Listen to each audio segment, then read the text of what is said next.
Okay. I'm ready to start. Listen up. Listen here. This is episode 101 of the Overkill Podcast. I am your host, Meta, and I'm here with... Could be DK10, baby. Episode 101. Why don't you take it for a second? Yeah. I guess we can just hop right into it.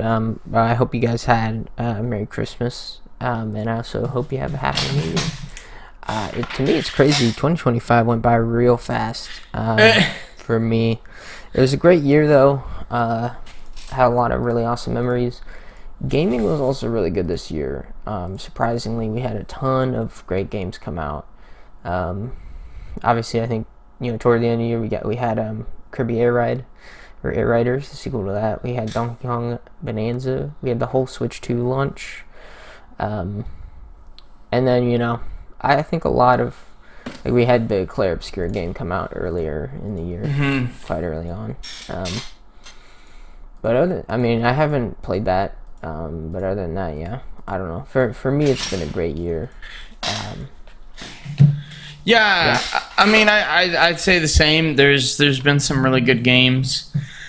And then, of course, the Switch 2, which I know might be a hot take, but I think it's been a good year. I guess speaking of that, so I have been seeing some spicy discourse on Mario Kart World. I don't know if you've seen any of this.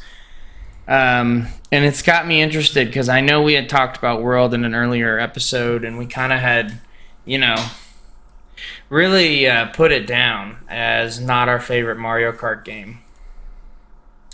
It seems like a lot of people are coming back around and they're saying, well, Mario Kart was always casual, and it was supposed to be, it's supposed to be fun. It's not supposed to be serious. And that this game is like the pinnacle of what Mario Kart was supposed to be. Just like casual racing with big open tracks.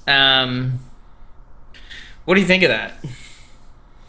I don't know. I get what they're saying. Like I consider myself kind of a casual Mario Kart fan, but even then, I think Mario Kart 8 was better in terms of it had more tracks and whatnot. It also had more characters, or at least unique characters, not a bunch of random, enemies or whatever, or characters with a ton of different costumes. So I don't know. Other than that, I don't know. Just the gameplay, it never felt that great. I felt like drifting was better in 8. It felt a lot more, not as janky and slippery. Like it felt in Mario Kart World, it feels like you're playing a slightly upgraded version of Mario Kart Tour. Yeah, I could see that. I think we talked about it before, but I'm kind of in the same boat. I think a lot of people I've seen that really like this game, they never played 8, or they played like the N64. They played a lot of the older ones, and they just haven't come back for a long time. And now that they're coming back, they really seem to like it. It seems like everyone that was really into 7 and 8 really is not the biggest fan. And I think that comes down to just playing the game. Like, all the tracks are like double in width. There is like no obstacles really on a lot of the like transition sections. It is like just turning winding roads with a couple of enemies on it, and that's about it. So I don't know how people find it fun, but I think a lot of the people that never played the more recent ones liked it a lot. But I just thought it was an interesting thought. I think a lot of people like it too, is they like the open world. They think it's really cool that like you can explore the Mario Kart world, whatever that means. Like, I didn't know Mario Kart had lore, but apparently it does now. So, Yeah, I don't know. To me, the biggest problem is the open world section just doesn't have anything to do Yeah. besides collect coins or get the weird like P-switch things and do like those challenges to get stickers that ultimately don't really matter. Because they're like a very small cosmetic on your car. It's like, whoa, crazy. Wow. Innovative. Epic. I would like I think the open world is just too small as well. Because it's just all 48 courses stuck together. No, it only has 32, right? Yeah. I don't know. Yeah, it's just 32 courses stuck together. So oftentimes you're just driving. It feels like you're driving aimlessly in the open world because there's nothing to do. Yeah, I don't know. I haven't gone back to it because it was just that bad. Maybe the updates did fix a couple things. I have heard the updates make it easier to get all the characters. But I just haven't gone back to it to try anything else. Fair enough. I have no interest in trying it again. It looks good, but man, it's boring as sin. I guess, speaking of boring as sin, we have been, as we talked about in the last episode, we've been on a kick of retro games. And that has caused us to look back at our old collection. And I know Kirby had some games queued up for us to talk about. Yeah, one of those games, I've been replaying it. It's not as bad as I thought it was going to be. It's still a pretty decent time. But it is Monster Jam Urban Assault for the Wii. And, man, I don't know. It's basically like a basic racing game, you know? Yeah. With monster trucks. It just has monster trucks in it. Yeah. Man, sorry for the yawning, y'all. Goodness, I'm tired. Yeah, I'm like, damn, my guy I was tired, bro. Started working out again. It really tired me out. Man, so there's also this 2002, I believe it is, NASCAR racing game I found for the Game Boy Advance that I had, and man, it's like top down, and I went back and played it, and I'm like, this game is boring as hell. You literally just drive around a track of like cars going the same speed almost, and you're like, okay, that sucks.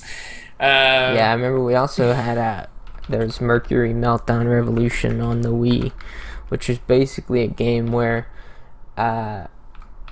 you control basically like a little drop of mercury, and you would go through like hoops and stuff, and it would turn into a solid like block again, or into like a solid, and then you would complete the section, and then it would go back to being like a liquid. So it's kind of interesting in that way, and like the more you lost, the more like I think you got like better rewards if you completed the level with like more of your guy. I guess the mass, you know what I mean? More mass you had, the better you scored at the end of the level. And I think the true fun of that game is like they had like a weird like city trial mode where you'd like balance on these, you know, long winding kind of maze-like tracks and try to get as much as your ball to the end. I think that was the main draw of the game, but man, it was definitely shovelware. I can't remember, I think I saw it in a Scott the Woz video like 5 years ago, and I was like, holy shit, someone else actually played that game. Wow. Yeah, I mean, it was cool though for the time because it used the tilt controls of the Wii.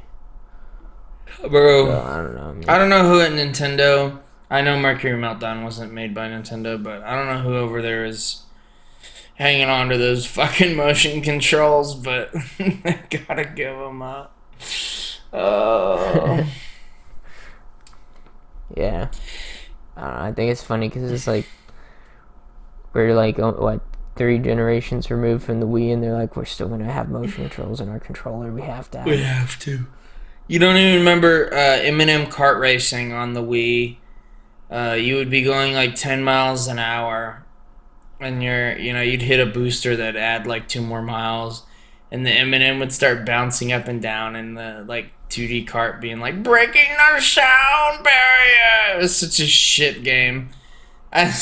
Oh yeah, yeah. I think I've seen that one as well. I think it was in a Scott the Woz video, like about horrible license playing games, or it was in maybe a video from a different channel. To be honest, I don't even know where we got that M&M game.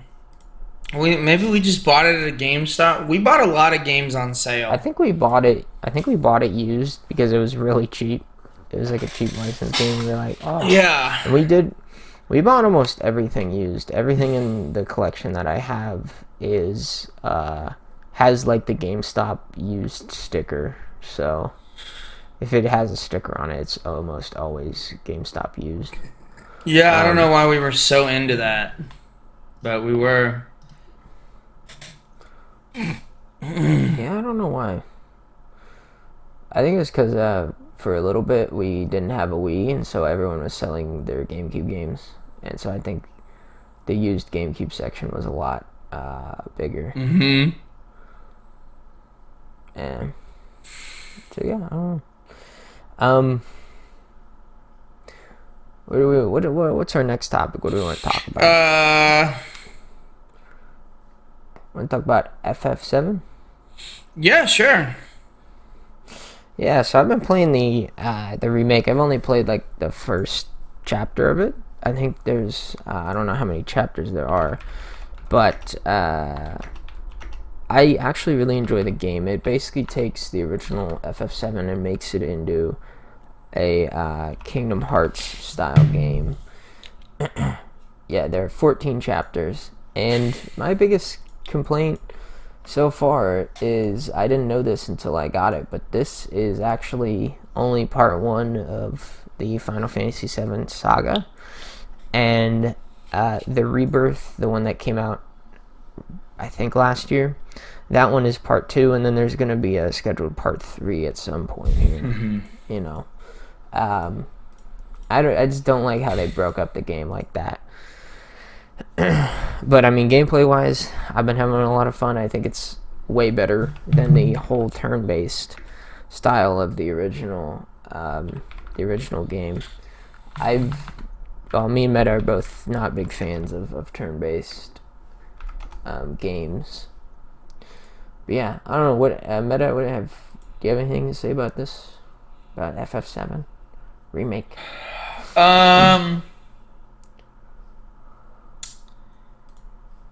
Not particularly. I guess.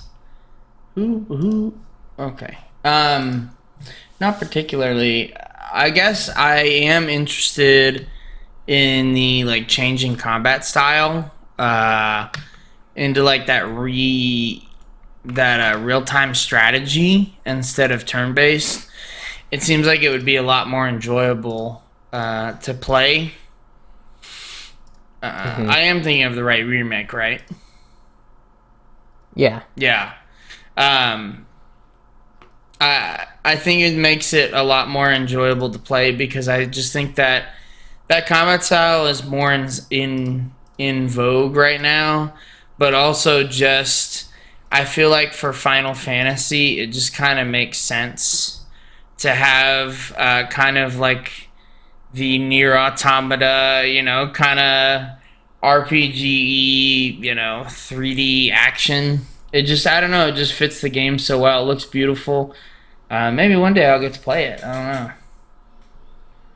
It looks really awesome. And the real cool thing that I've found is like maybe let's say Cloud will get like grabbed by an enemy and you can't do anything with him anymore. What you can do is you can switch to the other character and then beat the enemy up and free him. And another thing too is like you can just switch. Like let's say I switch to Barrett, do his special move, and then I switch back to Cloud and I do his special move. And whenever you switch back, the character doesn't just go like leave the screen. The character just gets taken over by AI. And so that's why I say it's kind of like similar to Kingdom Hearts, but it's different in that you can control all the other characters, not just one of them. Mm-hmm. Which I don't know, I think it makes for unique gameplay. Sounds pretty sick. And also, you're not sitting there waiting for your turn. Yeah, I think that's probably the worst part, is just sitting there waiting for your turn. I feel like I do feel like older games get a bit of a pass on that, like the old Fire Emblems. Although they're not necessarily turn-based in a way, they are and they aren't.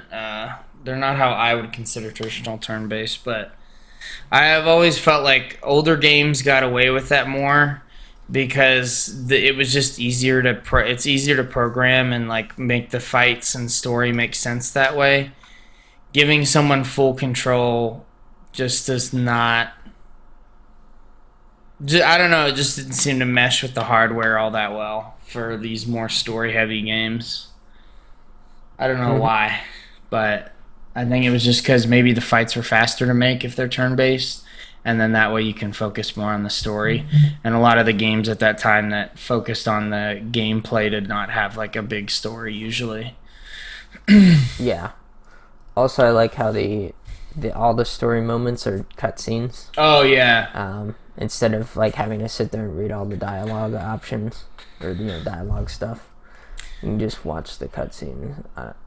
As someone with dyslexia, it helps a lot to not have to read a ton of stuff. Oh my goodness, I have to go to bed after this. Holy moly. Yeah,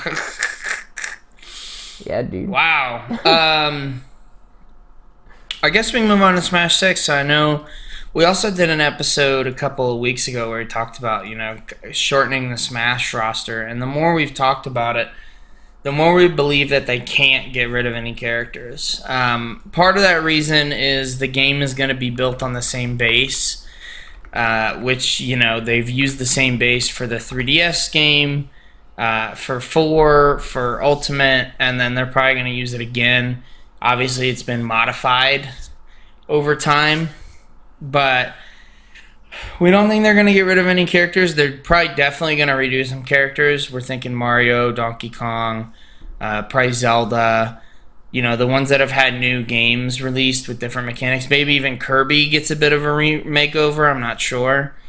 But we don't think we're getting rid of they're getting rid of anyone. And the whole reasoning is like it's too easy just to bring everyone over. But also people would just have a piss fit if their character's not there.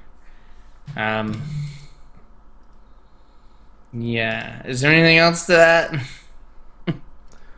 No, I think one thing that might happen is there might be a little bit of a roster cut specifically on like the third party characters. Oh, that could be possible. I think it's just, to me, it would be very hard. You have to renew all the contracts that Sakurai and the team made already, so it would be very hard. And I don't think they would do a roster cut, just because people have been attached to those characters, and it would probably annoy a lot of fans. Do we think next Nintendo Direct will be the Smash reveal? Do we think it'll be revealed then? Because I think it will be. Oh, really? Yeah, I think it has to be revealed within the next year but I think it would be at like the first half, probably like the Direct that happens in like March or April. Okay, yeah, I could see that. I bet they do. Because it was around that time that they did with the Switch 1, right? Yeah, they did it. Yeah. It was about a year after the Switch 1 came out. Yeah. They revealed it. So I could see that. I also think, too, I think it's one of the few games that actually moves a lot of consoles. I know they thought Mario Kart would. And to be honest, I don't think Mario Kart moved consoles. I think the only reason that Mario Kart sold well at all is because it was bundled with the Switch. And most people, whenever given the choice to get a game for $50 or a game for $80 or whatever they wanted, they're going to take the $50 one. But even with the scarcity of the Switch, they would take any Switch they could get. Yeah,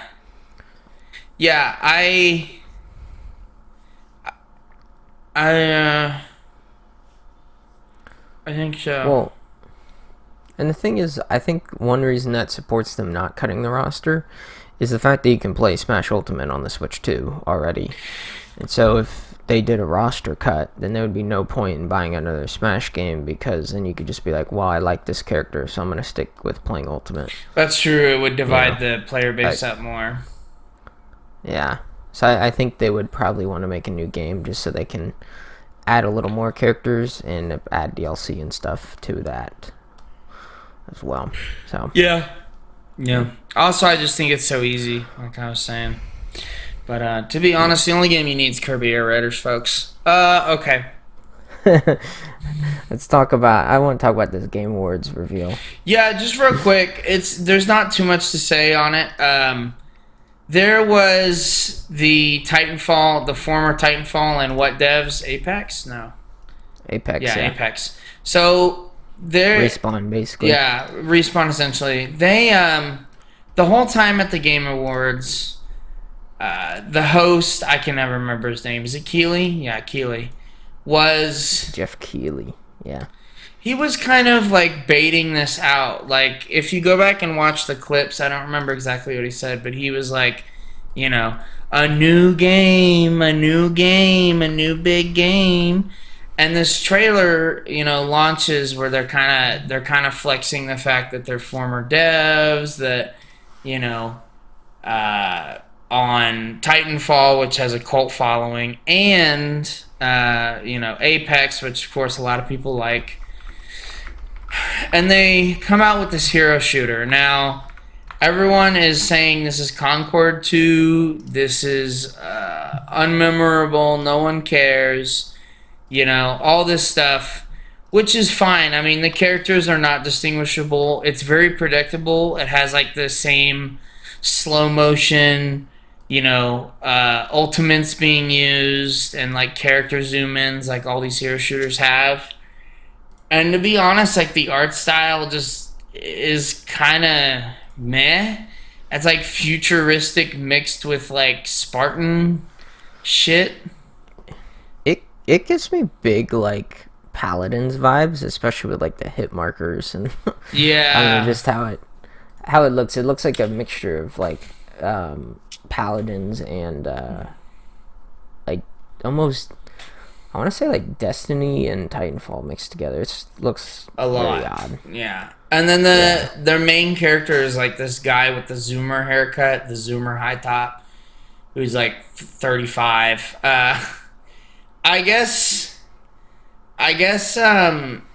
So I feel like a lot of that criticism is all like surface level and stuff. But I think what people are truly mad about is, I think they're mad about the fact that like these devs claim to have split off from, you know, these large AAA companies, and they come together to make these games, and you know, I think people have a certain level of trust whenever you come to them with that kind of, you know, reputation and argument, and then people see you put out a hero shooter. Well, that's like the most slop, generic, you know, easy cash grab that exists now. I mean, you know, I understand these guys worked on Apex at some point too, but Apex is like the same thing. It's just, you know, it's a battle royale slop, another one. It's literally like the two most slop genres ever. Yeah, just FPS and battle royale mixed with Well, no, hero shooters. Oh yeah, hero shooters too. I guess people, I think the greater issue is that people see this and they're like, what are you doing? Like, you guys said you were splitting off. It's kind of like the Splitgate. You remember the Splitgate game, how they kind of killed the first one and made a second one that they were trying to be a hero shooter also. And like, no one wanted that. They just wanted an FPS with the cool portals. They didn't want like weird heroes in it. And so like, it's kind of that same like betrayal of trust as like, come on guys, what are we doing here? Yeah, so they made their own studio, Wildlife Entertainment. So it's made by veteran devs from Respawn, even though Respawn is like not that old of a company, I guess. I mean, it's like, I don't know what they mean by veteran devs, but okay, because like I think the original Titanfall came out in 2013. Yeah, So the 10 company's years. only been around for like 10 years. So is that like really veteran? Yeah. I don't know. I personally, I don't mind. I don't think it looks that bad as a game. I mean, I'm sure it's fine. Like, it doesn't look like it's horrible. It looks like it probably plays fine. I'm willing to try it out if they have like a beta or something. Yeah, if it's full price, no one's gonna play it. I can guarantee that. It says play. Well, at the end of the show, it says play free January 26, 2026. So Okay. I think it's free to play. I mean, I'm definitely willing to give it a shot.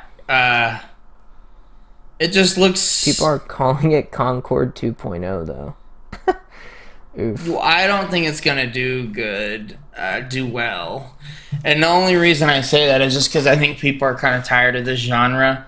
And honestly, Overwatch has cornered the market. You cannot compete with Overwatch, and that's just facts. No matter how shitty Overwatch is to its players or whatever, you can't beat it. And honestly, if you want to throw Apex in the hero shooter genre, even though it's like a battle royale, I mean, you can't beat Apex. You can't beat hell, you can't even beat COD. That's on. They've been trying to make that a hero shooter for a while. Yeah. I don't know. It's just like it's competing in probably like one of the most competitive markets there is. I think the battle. This could be kind of a little bit of off-topic thing, but I think the battle royale genre is finally dying. And some people are saying like the extraction shooter genre is taking over. I don't feel like it's. I feel like extraction and battle royale are like one and the same. Like I feel like they're so similar to me that it's like comparing apples to apples, you know. They are. I think people are coping. I think, I know a few people that play like extraction shooters, and to be honest, it would be the same thing if they played a battle royale. Like they're not different at all. I don't see that being the case. To be honest, I don't know what's taking over. It seems like kind of indie games have been taking over again. Just in general, there are a lot of indie. You can always tell kind of how the industry is doing based on whenever indie games do well. And that's not to say that indie games are lesser. It's to say like most normies don't care about indie games. They're like, ew, a $15 game that's in 2D, gross. Where's my Call of Booty with Nicki Minaj in it? So like, I think you can tell how the industry is doing when our indie games do well, and you saw this a lot in like 2016 with a lot of like indie games booming, like Isaac, and even like some of the smaller ones like Flint Hook, a lot of the roguelikes, even like Darkest Dungeon and stuff. So I think you can always tell how the industry's doing based on that. Yeah. Yeah. Yeah. Speaking of schlop, my guy summed it up. I'm on a yapper. I'm on a yapathon today. A wild collab, bro. I never saw this coming. No, I saw this like on my because like Steam has like a feed of basically like all the recent updates and stuff, and there was a Post Malone collab event with Hunt Showdown, and me and Meta played a little bit of Hunt Showdown. It's an extraction royale game, but I wouldn't say it's like as extraction-y as something like Escape from Tarkov, where like you have to like build up your gear, and yes, you can take things in between different games and whatnot, but you get like enough characters and stuff and traits and whatnot on those characters that don't really matter too much, that I feel like dying in Hunt Showdown isn't as bad as other extraction royale games, where it's like you lose hundreds of hours, whereas in Hunt Showdown it feels like maybe you lose like 20 minutes, you know. I agree with that. Hunt Showdown is kind of like it's an interesting game, just based off the fact that it, the games are so short, and it is kind of it's pretty unique in its like art style and direction, I think. It reminds me, oh my goodness, there was a game in like 2014 that it reminds me a lot of. But yeah, other than that, like it's really hard to find something this unique. It gives me like a big Bloodborne vibe. Like it's kind of like old timey. Maybe that's like old timey gothic horror. Yeah. But this event is essentially there's a circus that's gone. It's gone mad, it's gone awry, and Post Malone is there to destroy it. He wants to destroy it completely.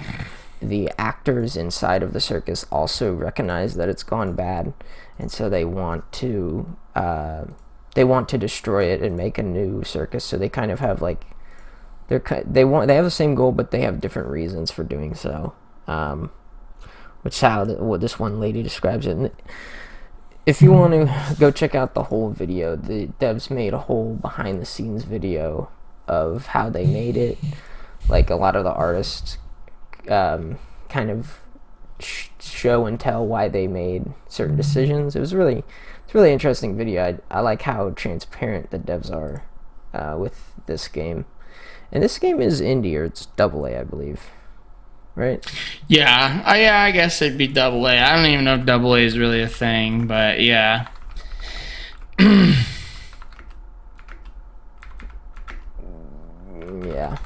I don't know. It does make me want to, yeah, it says AAA. I mean, it's kind of, or it says, I'm sorry, AA. Okay, fair. I mean, yeah. It's a cool game. I mean, I'm glad they have this. I'm glad they're like always releasing content for it, because like it was fun when I played it. The one memory I have, though, I was very drunk and probably an asshole, so I don't like. I'm not really fond of the game because of that. But I think like as a video game, it's pretty freaking cool. I like that it like exists. You know what I mean? Yeah. Yeah, I guess out of all the collabs we've seen, this one is fairly unique. I mean, who expects Post fucking Malone in an extraction shooter? What the fuck is going on? Yeah, and he apparently is a big fan of the game. The devs were surprised how much he knew about it.